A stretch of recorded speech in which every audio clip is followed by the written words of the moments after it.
नमस्कार, मैं हूं शशांक। आप देख रहे हैं H24। आज के मुख्य समाचार इस प्रकार है। आप पर कांग्रेस पार्टी ने भरोसा करके टिकट दिया, जबकि उनके काफ़ी भरोसेमंद लोग थे, उनको टिकट नहीं मिला। अपने कर्तव्यों का निर्वाह आप किस प्रकार से करेंगे? जब मुझ पर इतना भरोसा कांग्रेस पार्टी ने किया है, जनता ने किया है, तो मैं अपने कर्तव्यों का निर्वहन ऐसे करूँगा।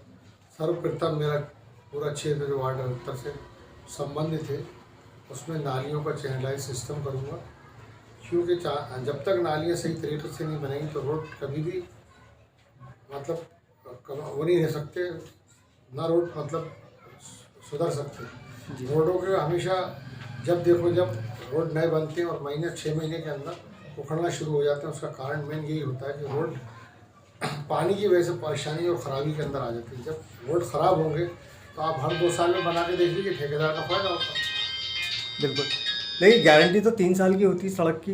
वो गारंटी अब कोई नहीं लेता। अब तो ठेकेदार जो होते हैं वो खुले होते हैं। और जो आज राजनीति हो रही है उस प्रकार की आप समझ सकते हैं। नुकसान जनता का हो जाए उनको परवाह नहीं, अपने नेताओं को फ़ायदा होना चाहिए। पिछले कई दिनों से पार्षद बीजेपी का, सांसद बीजेपी का, विधायक बीजेपी का, फिर भी वार्ड 78 में विकास क्यों नहीं हुआ? विकास तो वो करते ही नहीं है। दूसरी बात ये, विकास के नाम पर एक बात बहुत अजीब करते हैं कि आपने हमें वोट नहीं दिया। जनप्रतिनिधि के लिए जब उसकी विजय हो जाती है तो पूरा क्षेत्र उसका हो जाता है। उसमें कोई देख कर अपने लोगों को विकास करने का वो नहीं होता। ये नई परंपरा चालू कर दी है जो गलत है। मैं समझता हूँ इसी परंपरा को ख़त्म होना चाहिए। मैंने कई लोगों के मुंह से सुना है कि जहाँ पर मुस्लिम वोटर्स हैं, यदि उन्होंने कांग्रेस को वोट डाला है तो भारतीय जनता पार्टी के लोग उस एरिया में काम नहीं कराते हैं। यदि आप जीतते हैं तो उसको किस तरीके से आप काम करा पाएंगे? आपने बड़ा अजीब सवाल करा कि जहाँ मुस्लिम आबादी है वहाँ पर भारतीय जनता पार्टी के लोग काम नहीं कराते। तो ऐसा तो है नहीं कि प्योर मुस्लिम आबादी पूरे देश में हो, हर जगह हमारे हिंदू भाई भी बसे हों। अगर 2-4 घर भी हिंदू भाइयों के बसे हैं वहाँ पर तो वो भी तो परेशान होते नहीं होते? बिल्कुल होते हैं, लेकिन उस एरिया में काम नहीं होता है। जैसे कि वार्ड 78 देख लीजिए, कई जगह उनका तो सिद्धांत है काम को लेकर। जब भी वो पक्षपात करते हैं वो सीधा है। वो धार्मिक उन्माद फैला की बात करते हैं कि हमने वोट नहीं दिया। वोट अगर कोई मुझे वोट नहीं देगा तो क्या मेरा कर्तव्य नहीं बनता कि जीतने के बाद मैं उसका काम करूँ? तो पहली प्राथमिकता आपकी क्या होगी? पहली प्राथमिकता सबसे पहले नालियों का चैनलाइज सिस्टम, नालों का बेहतर तरीके से सिस्टम बनाना। उसके बाद सारे काम हम बांट करेंगे, क्योंकि इतना गंदा पानी, सीवेज का पानी, हमारे स्कूल के बच्चे लोग अपने पूजा स्थल जाते हैं तो वहाँ भी देखते हैं कि वो उनके कपड़ों में छींटे आ जाती हैं। इतनी गंदगी सीवेज का पानी रोड पे बहता है, शर्म नहीं आती इन लोगों को। सबसे एक सवाल था कि शिक्षा का स्तर बहुत घटता जा रहा है, और आज तक कोई भी पार्षद शिक्षा के क्षेत्र में उन्होंने काम नहीं किया।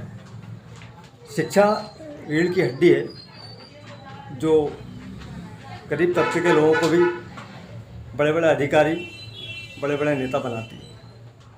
लेकिन अफसोस यहाँ पर शिक्षा के बारे में कोई नहीं सोचता। आपने क्या सोचा है? सबसे बड़ी बात ये, जो जनप्रतिनिधि पार्षद बनते हैं वो खुद शिक्षित नहीं होते तो शिक्षा के बारे में क्या ज्ञान रखेंगे? शिक्षा के बारे में तो ज्ञान वही रखेगा जो शिक्षित होगा। अब बच्चों को पढ़ाई का यहाँ पर मिडिल स्कूल तक नसीब नहीं है मेरे वार्ड में। आप देखिए 30 से 32 हज़ार की आबादी में एक मिडिल स्कूल नहीं होना कितनी दुर्भाग्य की बात है। तमाम स्कूल प्राइवेट हैं, गरीब का बच्चा पढ़ नहीं सकता। इसलिए मेरी प्राथमिकता में स्कूल भी है, वो स्कूल हाई स्कूल में बनवाऊँ। विकलांग लोग हैं, कई बेवा महिलाएं हैं, कई ऐसे लोग हैं जो घर से चलकर नहीं आ सकते हैं। उनके कागज़ बनवाने के लिए कई लोगों को खुशामद करनी पड़ती है, लेकिन वो नहीं पहुंच पाते हैं। यदि ऐसे लोग आपके संपर्क में आएंगे तो उनके लिए आप कैसे काम करेंगे? सबसे पहले जो विकलांग होते हैं बेचारे, वो विकलांग, ईश्वर की कृपा उन पर हमेशा बनी रहती है। वो मेरी नज़र में विकलांग नहीं, लेकिन उनके साथ जो व्यवहार किया जाता है, बुला बुला के उनको चक्कर लगवाए जाते हैं, मैं अपने समय में मालिक देगा तो मैं नहीं होने दूंगा। मुझको वो फ़ोन करें, मैं उनके घर पे जाके साइन करूंगा, उनके घर पे कागज़ कंप्लीट करूंगा। और आप क्या करने वाले हैं? आपने क्या प्लानिंग कर रखी है कि जनता यदि आप पे भरोसा करके आपको भारी मतों से जिताती है तो आगामी क्या योजनाएं होंगी अभी? निश्चित है, मैं भारी मतों से जीतूंगा, ये ऊपर वाले की कृपा है और जनता का आशीर्वाद है। दूसरी चीज़ ये है कि मैं अपने काम की लिस्ट मेरे पम्पलेट्स के अंदर, मेरे हैंडबिल के अंदर है, उसको आप पढ़ सकते हैं। मैं किन चीज़ों पर फोकस कर रहा हूँ। अगर मेरे को निगम की तरफ से पैसा नहीं मिला तो केंद्र सरकार से भी पैसा लेके आऊँगा ईश्वर की कृपा से और काम कराऊँ। तो मुझे इसकी जानकारी पूरी है कि पार्षद अपने पास कितने फंड लेके आ सकता है। बाकी अभी तक जितने भी पार्षद देखे हैं वो तो बोलते हैं कि पैसे ही नहीं है सरकार के पास। झूठ बोलते हैं कि वो निकम्मापन है। जब तक रिश्वत और भ्रष्टाचार से बाहर निकलेंगे तब तो दूसरा काम करेंगे। ब्याज भाई बहुत बहुत धन्यवाद हमारे चैनल से बात करने के लिए। नमस्कार, आज के लिए इतना ही। हम मिलेंगे कल फिर एक बड़ी खबर को लेकर।